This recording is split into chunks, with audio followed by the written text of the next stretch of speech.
नमस्कार. आज आपण जिल्हा परिषद प्राथमिक शाळा कानगाव येथे आहोत आणि आज कानगावकरांच्या माध्यमातून या शाळेमध्ये अपंग दिन हा कार्यक्रम आज सुरू होत आहे.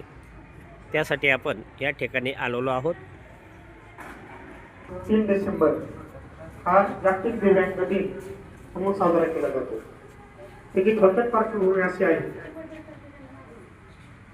संयुक्त राष्ट्र संघाने म्हणजे युनोने 3 डिसेंबर 1992 रोजी हा दिव्यांग दिन घोषित केला आणि तेव्हापासून संपूर्ण जगामध्ये आजचा दिवस म्हणजे 3 डिसेंबर हा दिवस जागतिक दिव्यांग दिन म्हणून संपूर्ण जगामध्ये साजरा केला जातो. यामागचा उद्देश असा होता की समाजामध्ये जे दिव्यांग जन आहे त्यांच्या प्रती आपुलकीची आदराची भावना सर्वसामान्यांच्या मनामध्ये निर्माण व्हावी आणि त्यांना सर्वसामान्य माणसाप्रमाणे आयुष्य जगता यावं, त्यांनाही इतर माणसाप्रमाणे समाजामध्ये मान सन्मान मिळावा हा त्यामागचा उद्देश होता. आणि तोच आज आपण जागतिक दिव्यांग दिन या ठिकाणी साजरा करत आहोत. या कार्यक्रमासाठी उपस्थित आपल्या शाळा स्थापन समितीचे अध्यक्ष सन्माननीय किरण कोराडे, त्याचप्रमाणे आदर्श विद्यालय कानगाव शाळा स्थापन समितीचे अध्यक्ष सन्माननीय सुंदरराव अण्णा गवळी, त्याचप्रमाणे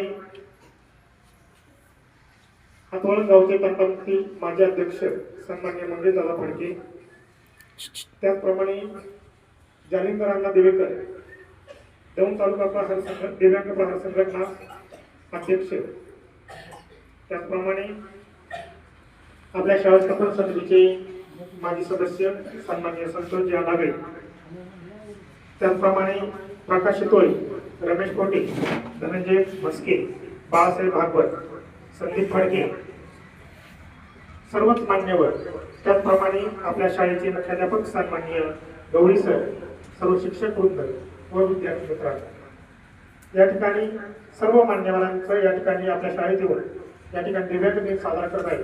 त्याबद्दल सर्वांचं टाळ्यावाजून एकदा स्वागत करायचं.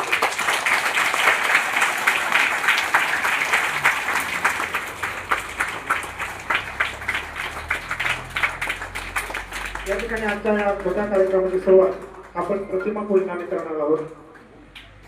विद्येची आराध्य देवता माता सरस्वती व क्रांतिज्योती सावित्रीबाई फुले यांच्या प्रतिमेचं पूजन करून या ठिकाणी आपण कार्यक्रमाला सुरुवात करत आहोत.